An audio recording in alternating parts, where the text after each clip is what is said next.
share ko lang. Ang arte, kainis.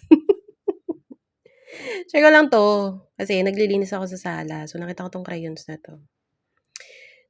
Ngayon ko na-realize na hindi niya pala kailangan ng crayons for this year. You know why?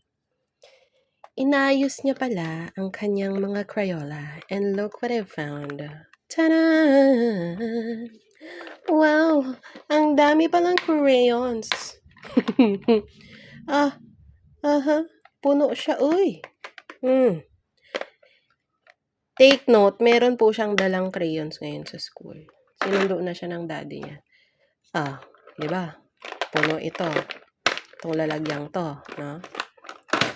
Abay, mayroon pa palang isa. Andito ang mga bago. Magaganda pa. Naligaw yata ito. Pero pinili niya ang ilagay dyan. Anyways, magaganda yung mga nandito. In-arrange niya. Mga putol-putol. Hindi pa. Mga putol-putol at medyo luma na nga. At yung mga magaganda, ibinukod niya. Oh, wow. Ang galing. Meron na palang collection ng crayons sa kanya. May isa pa. Ito, bago talaga tong binili. Yung dala niya ngayon, yun yung crayons na binili ko recently kasi ano siya, yung hindi siya Crayola eh.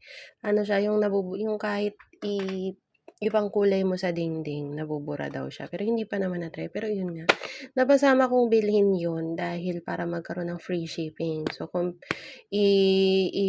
kinuwenta ko kasi yung shipping is 36 pesos, magkano lang naman yung parang 20. O, diba? Di nakamura ako ng 16 pesos, diba? Kaya sinama ko na yung crayons na yun. Kaya, naging dalawang brand new set yung crayons niya for this year. And ito yung isa.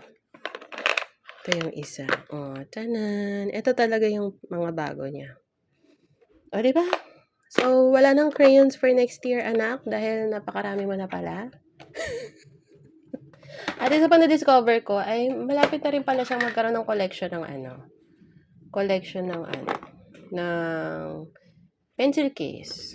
So, meron na siya 1, 2, and 3. Yung dala niya today. So, yun. 4th pencil case. So, ayun lang. Share lang. Magliligpit pa, catch. Thank you, guys. God bless everyone. Please don't forget to pray. Don't forget to read your Bibles. And always pray in Jesus' name. You would never imagine how powerful your faith is. Your faith defines how clear to you yung totoong buhay. And the only way, truth, and life is in Jesus. So, God bless everyone, mga anakshis, mga kumpare at kumare. Bye! Till my next video.